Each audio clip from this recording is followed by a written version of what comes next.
أزيو زحزن زينا كما أخلاي بحر ليبيا استسمع لب سوار زينا 106 سبات أسافرة تقعد زنبرت جلبة 5 قلبت بتعمي زحزن زينا كاب ليبيا سدتنيا تحت سعينا لما أخلاي بحري صبنا الجلبة ناي قلبات حدا قاعد يموا سابي أحمد كونكا أبي يرترا لوتي أيتم تسريخ نمنتاي أبي أحمد ني يرترا ترتي حزب تجراين حزب يرترا أنت تنقق كل خاتت تنقق إزي كوينات ناي بوليتيكات راح يكون ناي هلونا كوينات إن كان لاي ناي زرق متنات كوينات حفاش كنك خلالو اوكي ነገራት ናብ ዝኸፍአ ጥርዙ ይመጻሉ ኣብ ቀልውላው ናይ ቀርና ኣፍሪካ ማለት እዩ ኣብዛት ማልዓለት መንግስቲ ኢትዮጵያ ንወከልቲ ኣባላት ብርጌድ ሓሙድ ዝኾኑ ጋዜጣዊ መግለጫ ውሽጢ ኢትዮጵያ ኮይኖም ንኽህቡ ኣፍኪድሎም ነይሩ ማለት እዩ እዚኦም ሰለስተ ተወከልቲ ናይ ብርጌድ ሓሙድ ዝኾኑ ሰባት ድማ 20,000 ወተሃደራት የድልይዎም ከም ዘለዎ ወይ 20,000 ወተሃደራት ይሓቱ ከም ዘለዎ ዕላማኦም ድማ ኤርትራ ዳግማይ ንኽሃንፁ ነቲ ዘሎ መንግስታዊ ውሽጢ ኤርትራ ዘሎ ንኸውድቑን ኣብቲ ሃገር ድማ ሓድሽ ሕጊ ንኽተኣታትውን እዚኣቶም እውን ካልኦት ብርክት ዝበሉ ቪድዮታት ብሓባር ክንርኢና ሰናይ ምክትታል ህዝቢ ትግራይን ህዝቢ ኤርትራን ተጠንቀቕ ኩልኻ ተጠንቀቕ እዚ ኩናት ናይ ፖለቲካ ጥራሕ ኣይኮነን ናይ ህልውና ኩናት እንከላይ ናይ ዘርኢ ምጽናት ኩናት ሓፋሽ ክነቅሕ ክኸላሎ ናይ ኣድባራት ምፍራስ ኩናት ናይ መሳቅል ምንቃል ኩናት ናይ ታቦት ምድፋር ኩናት ናይ ምጥፋእ ሃይማኖት ኩናት እንከላይ ናይ መሳጊድ ምፍራስ ኩናት ናይ ካሉ ኩናት ከይመስለካ እዚ ኩናት እዚ እንከላይ ብዘርኢ ኸጥፋእካ ዝተበገሰ ኩናት እዚ ኩናት እዚ መሳቅልካ ቦንቂሩ ክሰጉግ ኣድባራትካ ክፍርስ ታቦትካ ክደፍር እዩ ዝዋደድ ደሎ ጥንቀቕ ኣለካ ህዝቢ ኤርትራን ህዝቢ ትግራይ ጥንታዊ መሳጊድካ እንገለን ሓዊ ክርኩዓሊ ዝቃለስ ዘሎ you have to be careful ልብህ ክትምልክት ከዳ ኣለካ ተዘይ ኮይኑ ግን ኪኒኡ ዝኸደ ኣብ ዓደ መሓራ እንታይ ይግበር ኣሎ ኣስተውዕል ባዕደ መሓራ እንታይ ይፍጸም ኣሎ እንታይ ተገይሩ ልብህ ክትብል ኣለካ ጉዳይ ሰቂድካ ምስ ኣብ ኮንካ ከምዚ ከገብረ በዚ ከኣትየ ንገዛእ ርእስኻ ምውራድ ኣዋልድካ ከተዕምፅ ኣዋልድካ ከተድፍር ዓድኻ ካብ ስኻ ፍትሒ ከነምፀላ ኢና ንቃለስኒ ኤርትራ እምበር ንሕና ኤርትራ እኽልቲ እያ ንዓና ፍትሒ ከነምፅ ኢና ንቃለስ እምበር ንሕና ዓዲ ክንሸይጥ ኣይኮንና ንቃለስ ዓዲ ክንሸይጥ ኣይንቃለስና ንሕና ከፊኢና ኣሎ ሓሲምና ኣሎ እወ ስለዚ ሓሰመና ኢና ንቃለስ كحشنا إنا نقالس زبلتنا مراحت خنكون ويكا زبلت مراحت تعدي تركب تعدي بسلامه من قد بزي كوينات حد بزي عقرقر شقر نابز حاشا متصاخت السقاقر نحنا حد غنطفا يكوننا نقالس مدفع تعدي كوننا نحنا غنفدي كوننا نقالس تاي قبرنا نحنا مفداين عنا نحنا اب إيرترا زخونة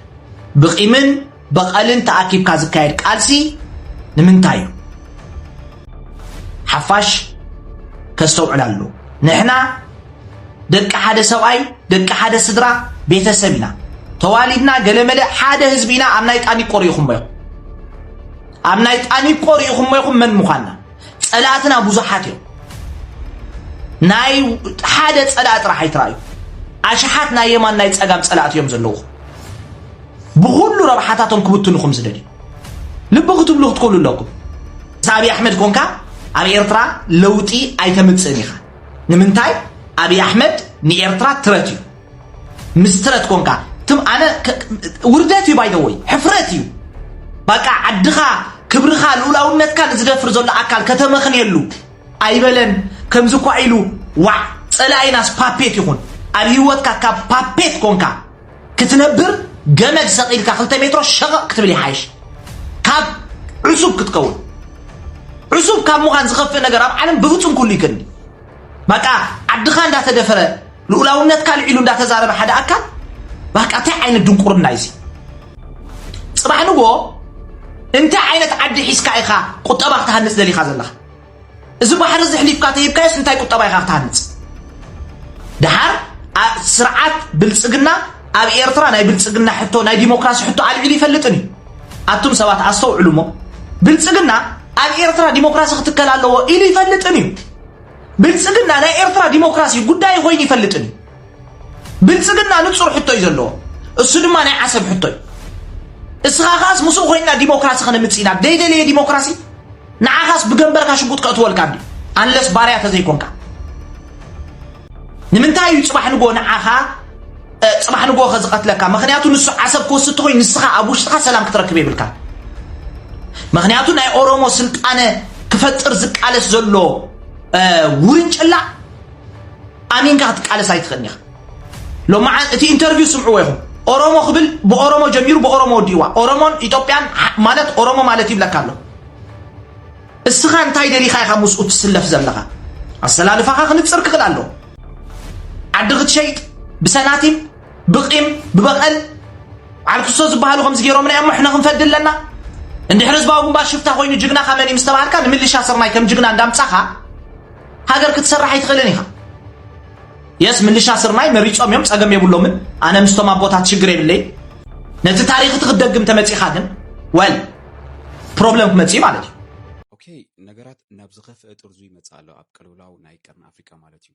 ኣብዛ ተማልዕለት መንግስቲ ኢትዮጵያ ንወከልቲ ኣባላት ብርጌድ ንሓመዱ ዝኾኑ ጋዜጣዊ መግለፂ ውሽጢ ኢትዮጵያ ኮይኖም ንክህቡ ኣፍኪድሎም ነይሩ ማለት እዩ እዚኦም ሰለስተ ተወከልቲ ናይ ብርጌድ ንሓመዱ ዝኾኑ ሰባት ድማ 20,000 ወተሃደራት የድልይዎም ከም ዘለዎ ወይ 20,000 ወተሃደራት ይሓቱ ከም ዘለዎ ዕላማኦም ድማ ኤርትራ ዳግማይ ንኸሃንፁን ነቲ ዘሎ መንግስታዊ ውሽጢ ኤርትራ ዘሎ ንኸውድቑን ኣብቲ ሃገር ድማ ሓድሽ ሕጊ ንኽተኣታትውን ዝብል እዩ ማለት እዩ እዚ ከባቢ ናይ 3 ደቂቕን ልዕሊኡ ዝኸውን ጋዜጣዊ መግለፂ ኣብ ዝተፈላለዩ ማዕከናት ዜናታት ተዘርጊሕሉ ናይ ኢትዮጵያ ኣብ ሰዓት እዚ ማለት እዩ ናይ ኢትዮጵያ ፖለቲከኛታትን ዝተፈላለዩ ቴሌቭዥናት ናይ ኢትዮጵያን ኣብ ሰዓት እዚ ነዚ ነገር እዚ ድማ ካብ ናብን ክቀባበላሉ ይረአ ኣሎ ማለት እዩ እሱ ጥራይ ኣይኮነን ካልኦት እውን ብቋንቋ እንግሊሽ መደባትን ዘዳልዋ ኣብ ፌስቡክ ካልኦት ፕላትፎርም ዝኾና ኢቲቪ እውን ከይተረፋ ኢንፍሉንሰራት ኢሎም ዝፅውዕዎም ኤርትራውያን እውን ከይተረፉ ተቃውሞም ኣብ ልዕሊ መንግስቲ ኤርትራ የስምዑ ዘለዉ ምስሎም ከይተረፈ ብሰዓት ዝዘርጊሖም ይርከቡሉ እንታይ ዘጋጥም ዘሎ ቀደም ለይጋደልኹም ኣጋድሉ እዩ ነይሩ ካዝለለ ለየሰዋእኹም ኣሰውዩ ኮይኑ ሕመልኣከ ሞት ገና ክወስድኻ ተለው እዮም ልሞት ምዃኑ ልነገሩኻ ህይወትና ሰሓቕና ሕልምና ኩሉ መጢሎምስ ሞትና ፍትሓዊ ከምስሉ ይደኽሙ ማለት እዩ ኣብ ትግራይ ለይጋደለይ ለይሰወይ ስድራ ከህሉ ልብል ናብ ሞት ፖሊሲ ሒዞም ሞቲ ብርሰቲ ብፍትሓውነት ክከፋፍሉ ምርኣይ ብጣዕሚ ይሕዝና ፍትሓዊ ህይወት ኣብ ህንደሊ ህውናስ ፍትሓዊ ሞት ማዕረ ክንሞት ይኾነ ይንደሊ ብሰርለይና ክንሞት ለይንደሊ ኣይንሞት ኣዝዩ ዘሕዝን ዜና ካብ ማእኸላይ ባሕሪ ሊብያ ዝተሰምዐ ልቢ ሰባሪ ዜና 106 ሰባት ኣሳፊራ እትጓዓዝ ዝነበረት ጀልባ ከም ዝተገልበጠት ካብኣቶም ድማ ልዕሊ 72 ሰባት ድሃዮም ከም ዘይተረኸበ 2 ሰባት እውን ሞይቶም ከም ዝተረኸቡ 32 ሰባት ድማ ህይወቶም ከም ዘድሓኑ እዩ ተሓቢሩ ማለት እዩ ብጣዕሚ ዝሕዝን ኣብ ዘ ሰዓት መናእሰይ ኤርትራ መናእሰይ ተጋሩ ከምኡውን ኢትዮጵያውያን ኣደዳ ባሕሪ ኣደዳ ስደት ሞትን ከም ዝኾኑ ወይ ከዓ ናኾኑ ይመጸለው ማለት እዩ ብጣዕሚ ዝሕዝን ብጣዕሚ ልቢ ዝሰብር ንዝሞቱ መንግስቲ ሰማያት የዋርሶም ንመላእ ቤተሰብ ጽንዓት ይሃብኩም ይቀኒየለይ